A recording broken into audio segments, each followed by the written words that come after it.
Hello, everyone, and welcome to the Jeffrey Epstein Show. I'm your host, Bobbycapucci, and this is a special edition. I'm joined by Lisa and Jen from the Prince and the Pervert podcast. How's it going, ladies? We're fine. We're in the laundry. We're in isolation. Lisa's the only other non-family person I see these days. Same with you, except for people at the supermarket. Hello, everyone. So for everybody out there, if you're not familiar with the ladies, you should definitely make sure that you find their content on your favorite hosting site. Make sure you download their podcast. It's amazing. They're from Australia, obviously, like you've heard their accent, and they do great work in the Jeffrey Epstein case. So ladies, what was the number one thing that got you involved with the Jeffrey Epstein case? Well, I lived in Bali in Indonesia for a while, for a couple of years, and I was not very busy. And then in 2015, I found a link about Epstein and Prince Andrew. So I always knew about it, but obviously as soon as he was jailed this year, Jen and I started talking about it together because we worked together like 20 years ago. So you guys had worked together previously, and then you had found out that you both had the same interest in this case and decided to team up again to pursue the truth. Well, when Epstein died, all the rumours went round that he'd been, taken out of jail and, there was injuries.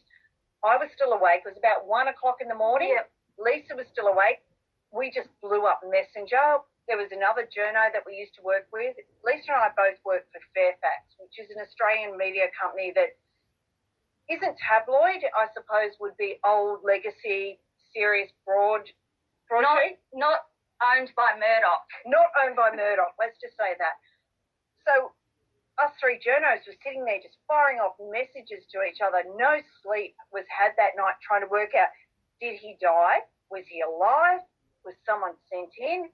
We were going back into the dells of the web trying to find out more info. We all knew that he'd been done in, Florida, that there was that, dodgy case and he was let off and that there was more to it than what was coming out. And it just exploded.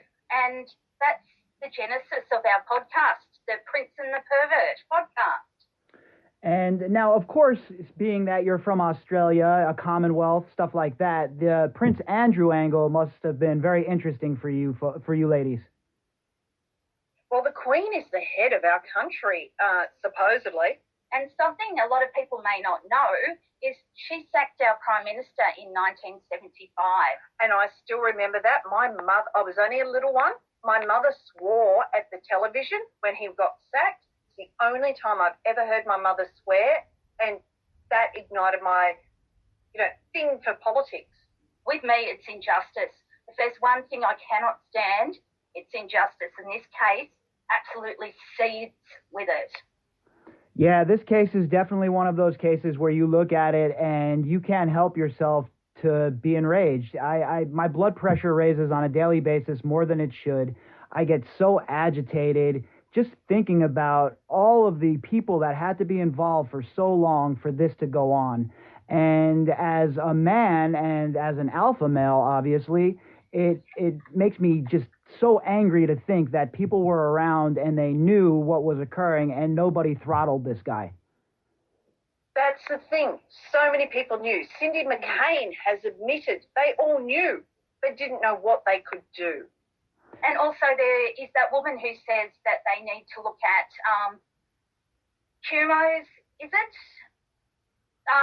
Anthony Weiner's laptop. Yeah, there's a lot of stuff though about when he first was arrested. There was a bunch of stuff going on in America. I don't know if you're familiar with the Pizzagate controversy. Oh, yes. All right, so there was a lot of stuff going on with the Pizzagate situation, and Anthony Weiner's laptop got wrapped up in that, and people were saying that they had found all sorts of vile stuff on that laptop. But unfortunately, we have never seen any of that stuff. We've never seen any of that evidence, and I find it hard to believe that if there was that kind of stuff on that laptop that we wouldn't have seen it already. Somebody would have leaked it. We're talking about the SDNY when we talk about that, and obviously everyone listening to the show, they know that I'm not a big fan of the SDNY.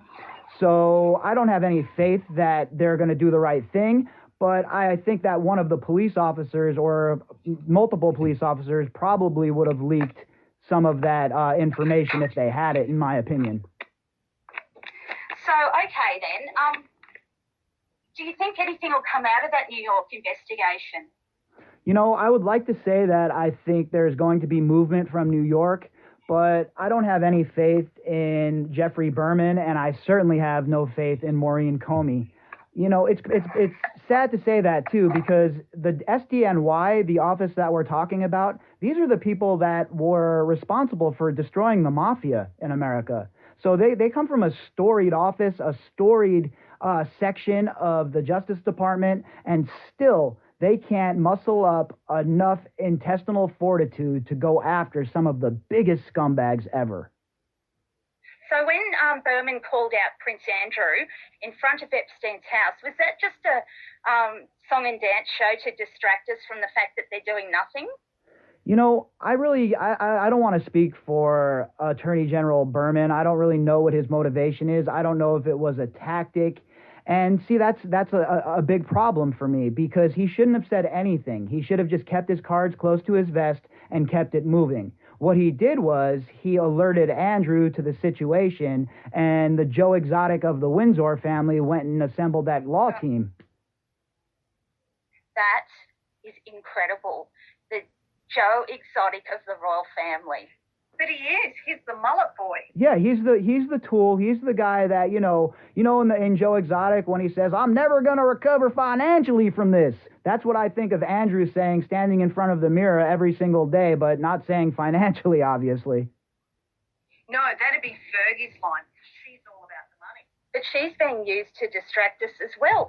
This week, she was mopping her floor and getting it put on Instagram. Like, really? We know you've got servants. We know you live with Prince Andrew. Stop it. Yeah, she's an embarrassment. I saw that some of the stuff that you ladies were working on with Fergie. And like I say all the time on this podcast, I'm not really a royal expert. I don't know too much about modern day the royal household of the modern day. If we were talking about, the Plantagenets, then I'd actually be able to talk a little bit more confidently about things. But one thing I will tell you is this. I have zero faith in anybody in that royal family. They all strike me as just really weird, odd, inbred folk. Yes. It was so easy to poke Fergie, though. We sent her to the Sun complaining about trolls on the internet because we sent her a sticker. She's their weakest link. She is. Yeah, so, okay, let's go back to the beginning of that. So you ladies were involved in poking Fergie in the eye a little bit with your secret artist. Why don't you tell the audience a little bit about that? Okay, well, Jen and I came up with an idea. Firstly, we wanted to get a blimp and put it over Buckingham Palace, but obviously we couldn't afford it. And we were talking about it on our podcast. We need a bus.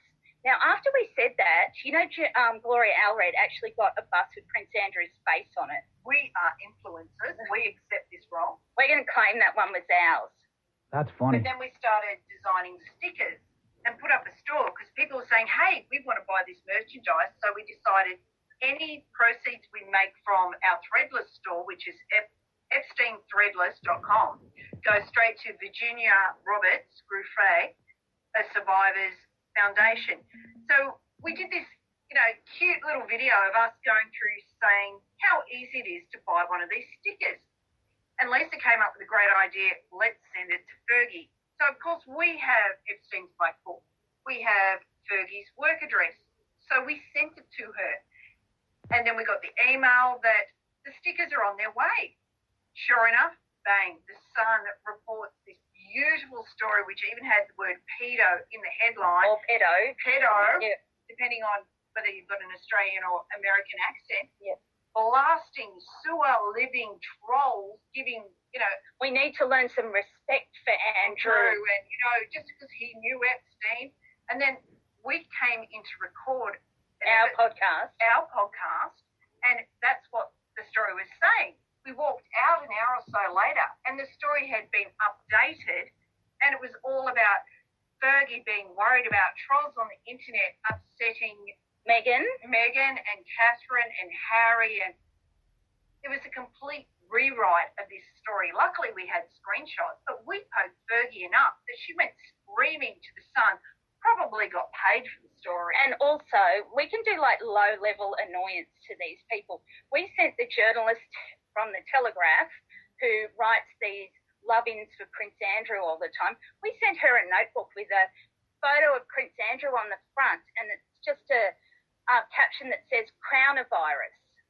So, you know, we're happy to just be low-level trolls. But low-level trolling has managed to freak Fergie out enough To go to the Sun. and draw more attention to the survivors, to the case. So we're happy with this. We'll keep doing it.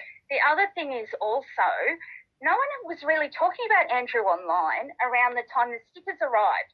So that's why we think she came out with that, because we also had one that said, we've got a Ghislaine Maxwell range, and we sent one, do you know where this pervert is? Now, Secret Us she's American, she does all these amazing memes for us that we then upload onto our Threadless account, and people can buy them. We're not making money out of them. I have a friend who has a Ghislaine Maxwell pervert bag he uses to go to shopping. That's awesome. We may not be able to break news. Occasionally we have, but we're more about raising awareness. We both worked in newsrooms. We both have our Me Too moments. It's about getting people focusing on this story and asking questions. Why hasn't Ghislaine been brought in? So if anyone can link us up with, I don't know, a bus, that would be good. Yeah. Hey, Jeffrey Epstein show audience, you heard the request. Let's get into action, folks. I know people out there, from the emails I get from you folks that listen to this show, you are some creative SOBs out there in this audience, so let's get cracking. We would love a blip. I actually looked into it. And also town criers outside Buckingham Palace. Town crier, how good would that be, do you think? Oh, that would be classic. Dress them up like a page from, like the Middle Ages and have them stand out there and do a whole entire thing. That would be hilarious. See, just before Corona broke, we were talking and organising a tour as a way of, Lisa and Jen, Prince and the Pervert take on the world. We were going to the US and the UK. We were hoping to swing by Las Vegas to meet you in person and drag you down to Sorrow Ranch. We need to go door knock. We were both working journos. We're used to knocking on doors unannounced, occasionally being chased down the street by people. We're used to it. That was our trade, and we need to do this. But so we're locked down in isolation. We can't go. So we can't do anything other than send notebooks and stickers. So we're hoping to link up with like-minded people around the world who can help us do this, because Fergie breaking and going to the Sun was a huge thing. It dragged attention right back on Andrew's crime. But what about the bus with Prince Andrew's house and the... I'm sorry, Bobby. Oh, that's okay. Don't worry about it. We do. That was my husband. The audience knows we do things guerrilla journalism style around here. We don't have no time to make stuff polished on the Jeffrey Epstein show. This is a freestyle battle royale on a regular basis. So a little bit of music in the background, we're okay with that.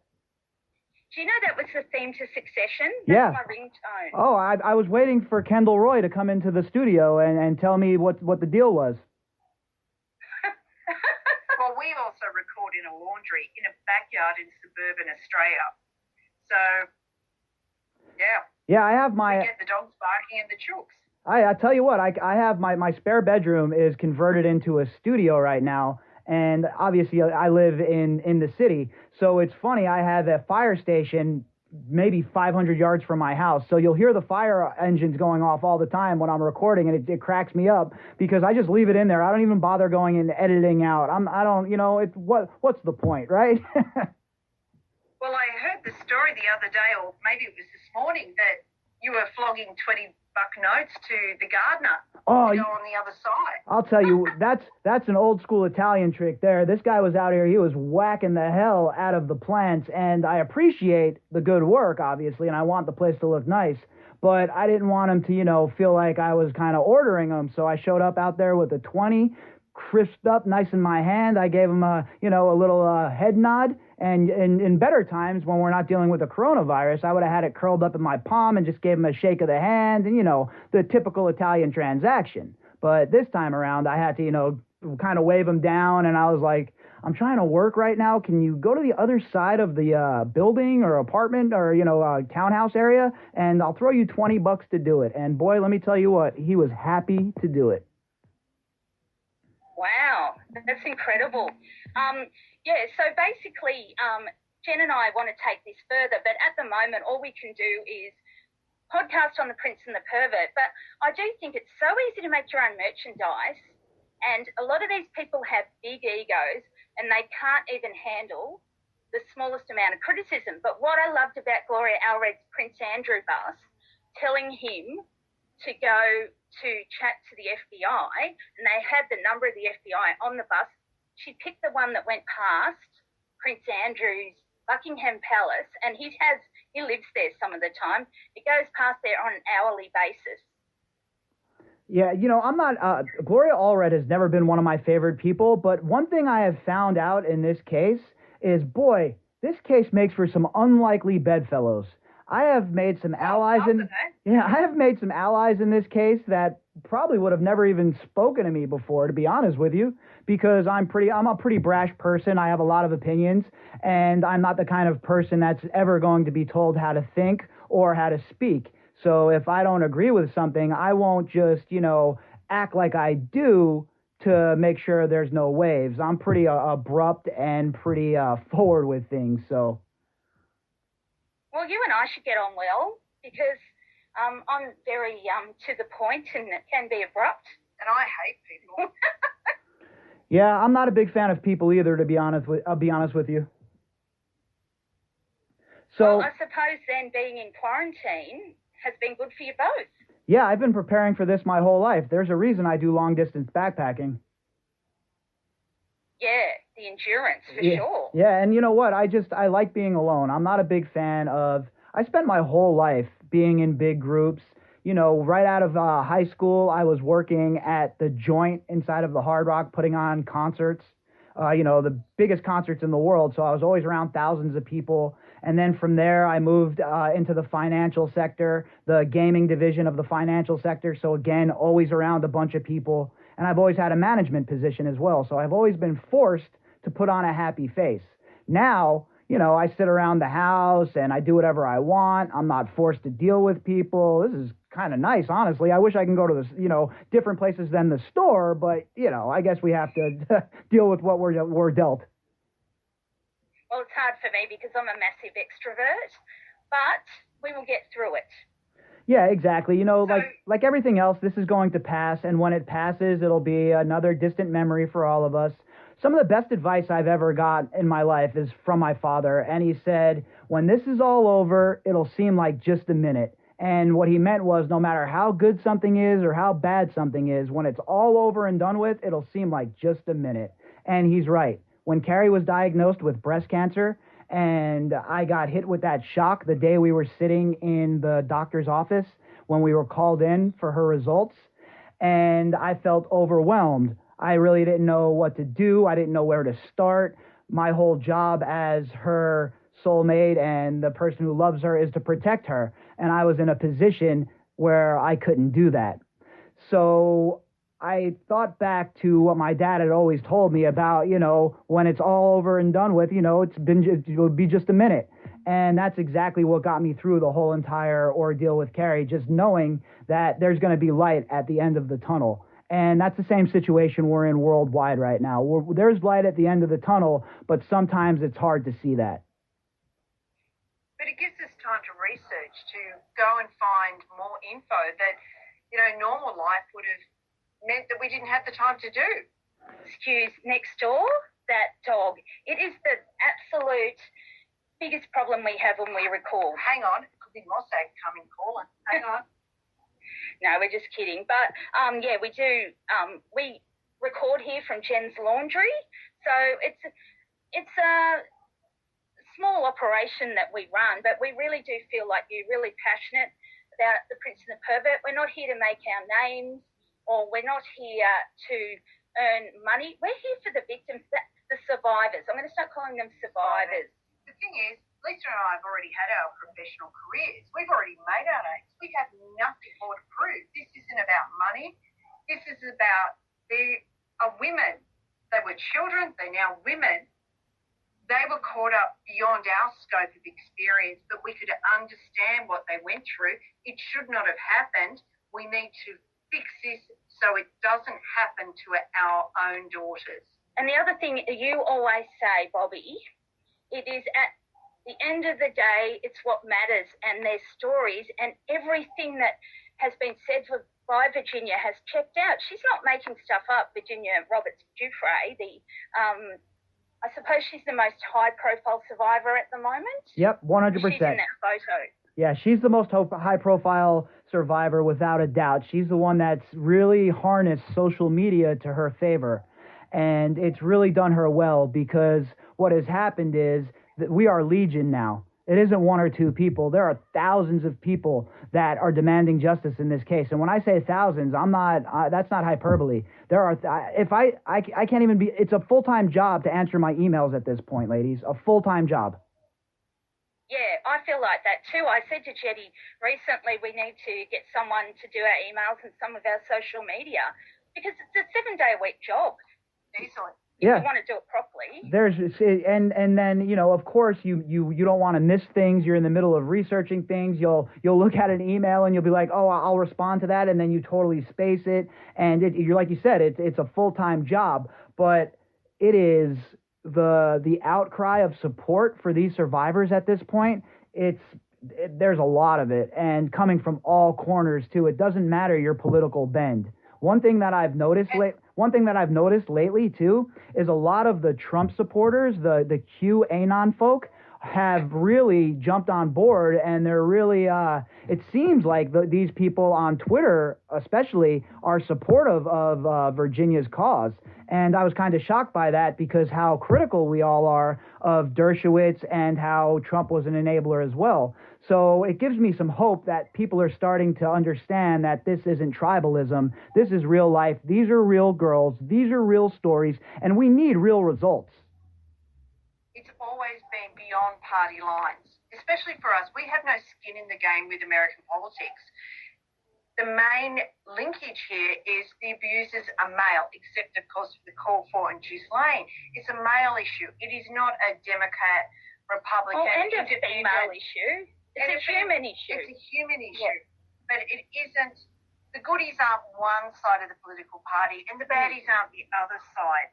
It's about the girls. It's about the girls. Right. It's about the crime. And with Maria Farmer coming forward with the information that was shared the other night, that's incredible. It's blown the case open yet again. Yeah, when it comes to Maria, see, I'm very biased in regards to Maria. Her and I have become very close, very friendly. We talk literally, and I'm not kidding when I say this, on a daily basis.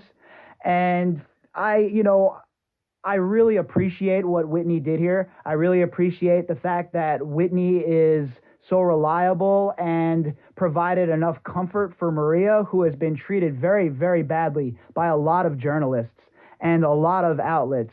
So it gave me a lot of heart that Whitney was so accommodating to Maria, and she let Maria tell her story through a platform that dwarfs my own platform. So I'm very happy that Maria has her story out there. I'm very happy that somebody like Whitney was able to be the one to, get that story out for the public to hear. And going forward, you can expect a lot more coming from Maria Farmer for sure. That's good, because the issue a lot of people think is that we're not in this race for ourselves. It's a collab. The more we support other broadcasters, other platforms to get this information out, it's not I'm the owner of the information. We all work together, and we need to make sure this happens. Yep, we're a team. Yeah, like I always say, it's not about me, it's about we. We're all, there's you ladies bring an angle to the story that I might not have thought of. I don't have all the answers, so I like to reach out and collaborate with people who are following the case and pick your brains and see what you have to say about things and what the groundswell's like where you're at. These are all important things for the case because, like I always talk about, for me, the most important thing is context. Yep. If we don't have the proper, keeping it going. Yeah, if we don't have the proper context, though, and we're only giving pieces of the story, this is one of those stories that's so nuanced that you can't just see a little piece of this puzzle and figure out everything. You have to literally dig in the way we do on a daily basis and really read between the lines because they're not telling you the truth. Like usual, you're being gaslit. Yes, most definitely. That's what they like to do, make things seem so crazy that they can't possibly be true.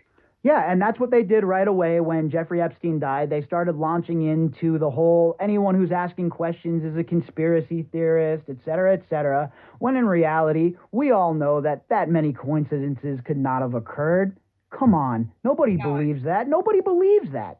So for them to keep running that narrative and then to trot Barr out and act like, well, he saw this sacred video that nobody else can see, it's laughable at best. Absolutely. Show us the video. Yeah, exactly. You want me to shut my mouth? Video bullshit. Right. You want me to shut my mouth? Show me the video. Yep. Until then? And then we'll stop talking about how he died. We need to know. Yeah, it's a huge part of the story because what it does is it cements things. If say it is a homicide, say it does turn out that this was a homicide, do you know what sort of dark-ass tunnel that's going to lead everybody down? And what is the government's main job? To make sure that people don't panic, to control the population via the narrative, and to make sure the food distribution is never cut off. As long as those two parameters are met in America, people are never going to show up with pitchforks and torches. But if you pull the curtain... But what about toilet paper? Well, that's as good as gold here in America right now. I don't know about elsewhere, but in America, that is as good as gold. So, unfortunately, it started to run here. And we'll say boomers, we're not actually talking about an age group, but an attitude. In a couple of boomer groups on Facebook, they were saying that all toilet paper that comes to Australia was made in China. China's shut down because of, COVID. We better go and buy our toilet paper. That's what caused the run on toilet paper in Australia, and then it spread via social media. And punch-ups in supermarkets. There was punch-ups between women over toilet roll. Oh, yeah. Yep, that's typical in America as well. People don't know how to conduct themselves. So I'm glad that I was ahead of the curve with all of that stuff. I've seen this coming for months, to be honest with you. It was quite obvious that there was more to it than they were telling us. When I watched people get welded into their homes, I knew shit was real. So that was the point in time where... Oh, yeah, you never saw people getting welded into their homes in China when this was happening? What do you mean? Yeah, the Chinese government showed up at their house and welded them into their apartment so they couldn't get out. Wow. That's how draconian things were in Wuhan. And right now... Who were these people? Were they ordinary citizens? Ordinary citizens, just ordinary citizens. You see, in China, you don't have a choice.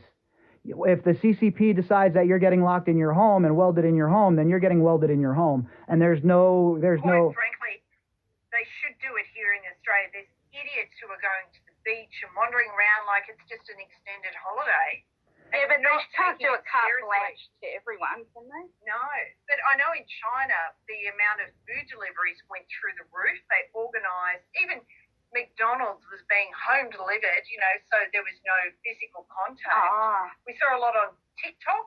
Accessing that, you see a little bit more of the truth of that society or that culture, that country. And so we saw a lot of that happening. But I didn't know about people being forcibly welded into their house. No. Oh, yeah. Look, I again, I don't, as you well know, I bypass the legacy media, and I use sources on the ground.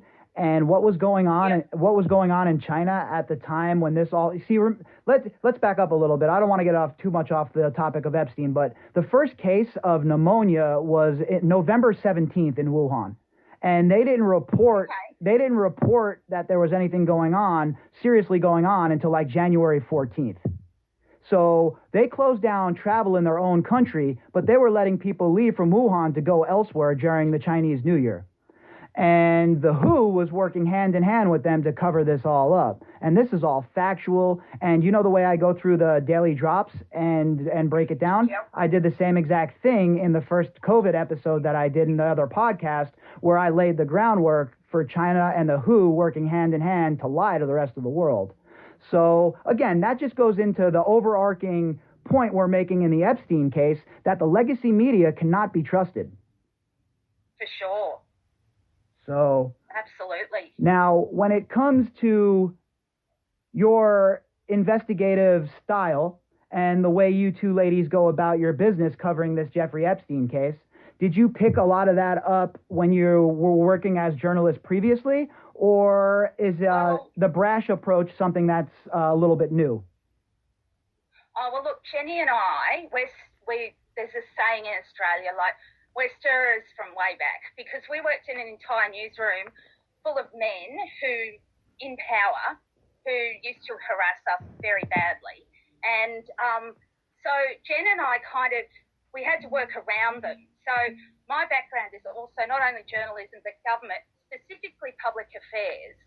So I have an idea of what we can get away with and what we can't.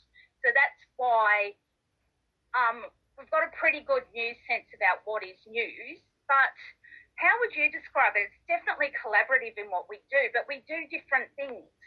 See, Lisa is really good at reading words. Words to me, in a way, like reading Bradley Edwards' book, I've had to stop so many times when he's recanting the survivors' stories, because when it comes down to words as a writer, it really impacts me. But send me a video or send me on a mission to find what really is an egg-shaped penis and have a look at what autopsy photos you can find. And I found the Russian sites have been wonderful with the Epstein stuff at the moment. All autopsies, everything involved in the autopsy, I found. A lot of it disappeared, then you find it migrated to another site. I can look at visuals all day long and it doesn't affect me. But whereas words can be, but Lisa can cope. Yeah, so I've spent a lot of time in the FBI vault and also your National Archives, and you're actually more open than the UK is. I can't get a lot out of, so I go into newspaper archives as well. There's so much on the Maxwell family and Ghislaine out there. It's scary. So I think with her and Epstein, they probably got way too public. Yeah, the thing with Epstein and Ghislaine Maxwell is they made a big mistake. When they got caught that first time being so brazen the way they were, their handlers, their people that were in charge of them, they had let them know previously, if you get burned, then you're going to be discarded like the rest of these people if you get burned again. And Jeffrey Epstein was so sick and twisted that his proclivities just kept him going, and he didn't even change up his MO. No. And Ghislaine loved the social life. And I think Epstein did too, with the whole monogrammed everything, his slippers, his shirts. He liked being seen as a social elite. He forgot about his role. Should have been a little bit less public, quieter, but he wanted the attention. He craved it, as I think Ghislaine did, as we call her. But also Dershowitz, to a great degree as well. He certainly doesn't have a low profile. Especially when he's doing an interview and there's a life-size doll on a lounge behind him. You know, what's to go with that? And nude volleyballing. Yeah. At Martha's Vineyard, of all places. He's seems like a very sick and twisted man, in my opinion. There's something wrong with Alan Dershowitz. I can't really put my finger on it. I'm not a psychologist, but the man has some very odd proclivities. And there is zero doubt in my mind that Virginia is not telling. She's definitely telling the truth about what happened with Dershowitz. Exactly. I mean, all you have to, in my opinion, the guy is just creepy. The things that he's okay with, how, the article from 92 talking about how, the age of consent should be lower, all of that shit. No normal thinking guy sits around ruminating about things like that. Oh, I really wish the age of consent was lower. What is wrong with you? I'll slap the hell out of you. And what happened to his first wife? I'm sure nothing did, but people talk about it on the internet. What's that? The original Mrs. Dershowitz. She committed suicide. Oh. Yeah, there's... Saying what people say, it's just my opinion. Yep, it's definitely a talking point. Again, when you're a public figure like Alan Dershowitz and you insert yourself into all sorts of scandalous courtroom type behavior, and you're, defending people like Trump and O.J. Simpson, et cetera, Epstein, you're going to have your whole entire life put on blast on the internet. It's not even a question. It's definitely going to occur, and you have to be ready to deal with that. You better have thick skin because you can't sue every Tom, Dick, and Harry.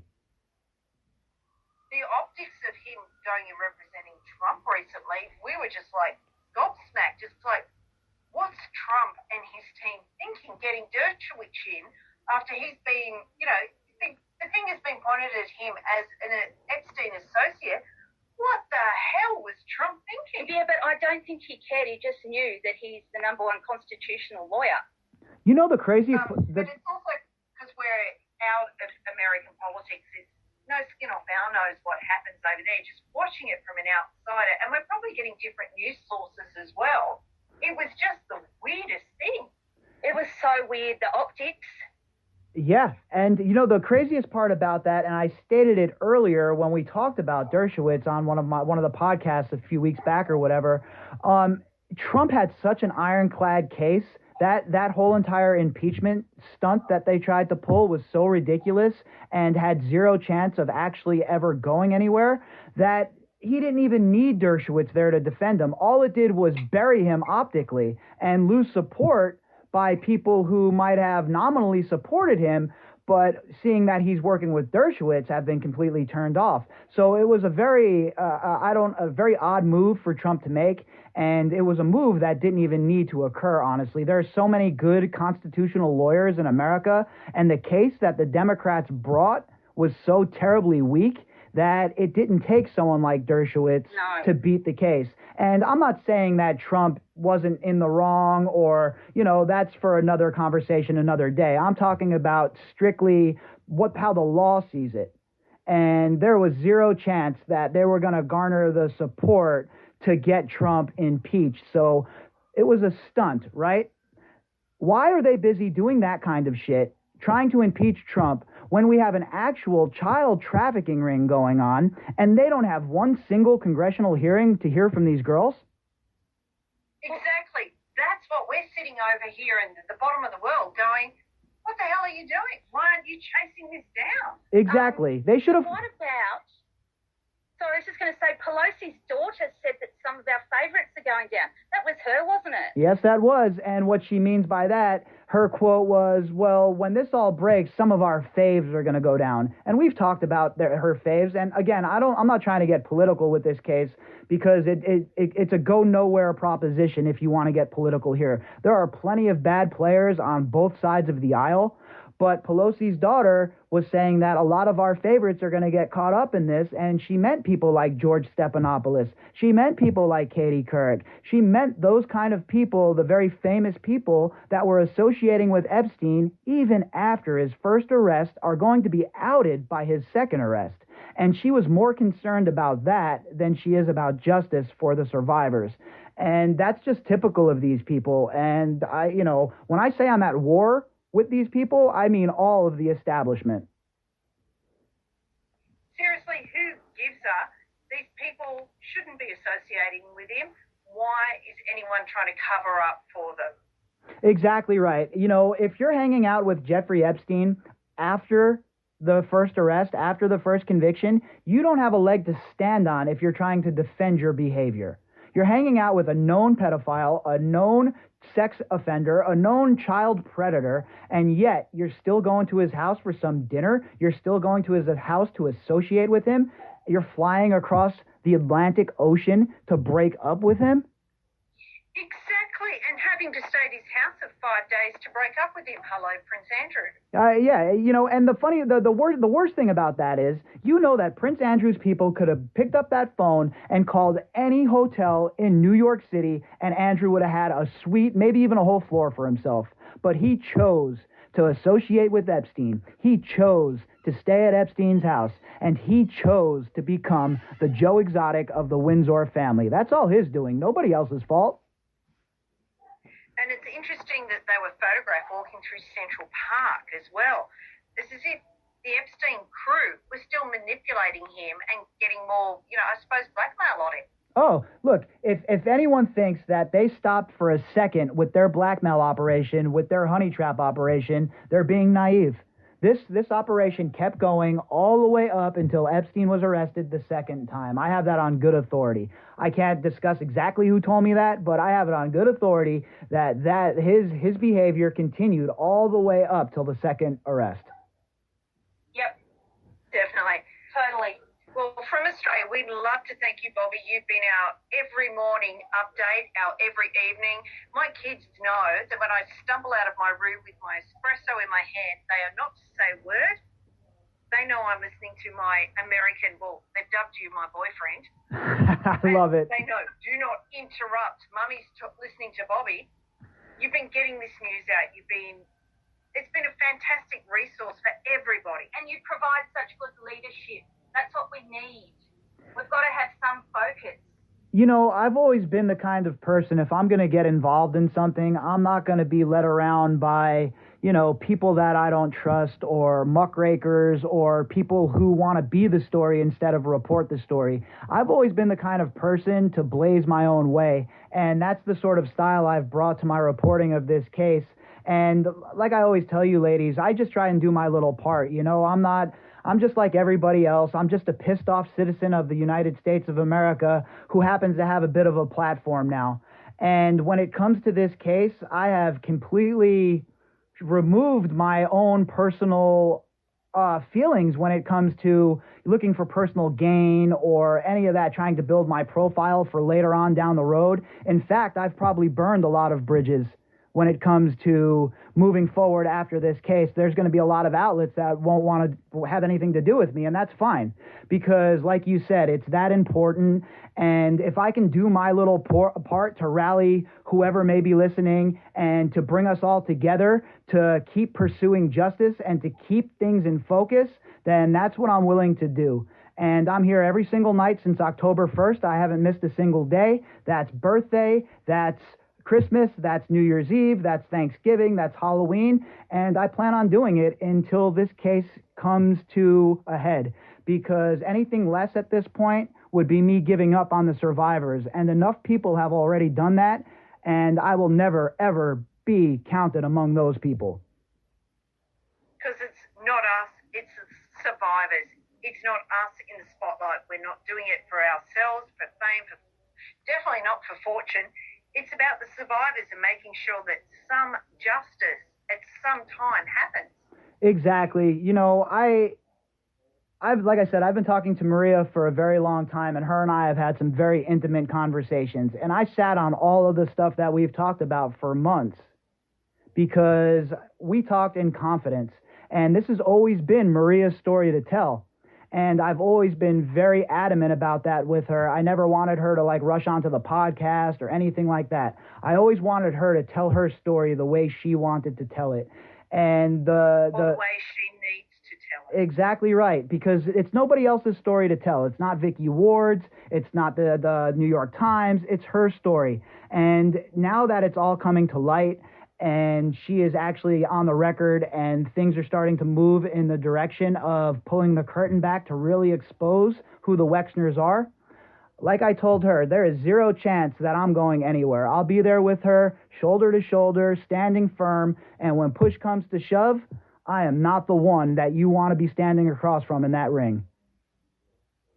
And we'll be straight behind you. So, we are a lot shorter and older, probably. Much older than you, Bobby, darling. And have back problems. That's what, you know what, though? We've got the tongue. Like I always say, it's one gnat, you can swat away one gnat, right? But if there's 10 million gnats, what then? You can't breathe. And that's the plan. We need to suffocate these people. We need to be on top of them, and we need to come at them from all quarters of the world. And the way you ladies are leading the charge from Australia, it's a big deal. And I don't really have people come on my podcast. I'm not an interview guy for the most part. That's not my format here. But you ladies do such good work, and I appreciate you so much, what you have brought to the case and how much you have chased down your angles, and you have been very, very, very, very, very focused on the actual reality and the facts of the case, and I appreciate that. So that's why I wanted to bring you on and maybe expose you to some of my listeners here in America that might not have heard you ladies yet. So I'm really glad that you were able to come on. I'm really excited to have you on, and I really look forward to us doing this sort of collaboration in the future as much as we possibly can. Well, thank you so much. We are having the ultimate fangirl moment. We are. You can't see us, but we are sort of, ooh. You're our Bono. Well, that's, you know what, it's very humbling, and I take the responsibility seriously of keeping, I guess I should say, on point here, and not getting off track and not getting caught up in all of the BS. And if that gives other people, other content creators, a rallying point and something to look at and say, hey, if this guy can grind it out every single day, 2 times a day at least, then we're going to add our voices, then I've done what I can do. And I say that all the time. I only want to do what is in my ability in this case to bring justice. And I'm never going to make pretend I'm something that I'm not. I'm never going to become the story. I will always be the person pursuing the story when it comes to this case. As we say, there's ripples in the water. We join to become waves, and eventually we become a tsunami. And that's what we're hoping to be for the survivors. Exactly. And I've got to say that they can't kill us all. Yeah. They might try. Exactly right. Good luck getting into Australia. All right, everybody. So that concludes my interview with Lisa and Jen from the Prince and the Pervert podcast. We had some technical issues towards the end, so I had to edit it out there. So that's what the quick drop was about. So I hope you enjoyed tonight's program. I'll be back tomorrow morning with your usual content. Right back on schedule, folks. If you'd like to contact me, you can do that at bobbycapucci@protonmail.com. That's BOBBYCAPUCCI@protonmail.com. You can also find me on Twitter at BOBBY_CAPUCCI. Until tomorrow, folks, have a great evening.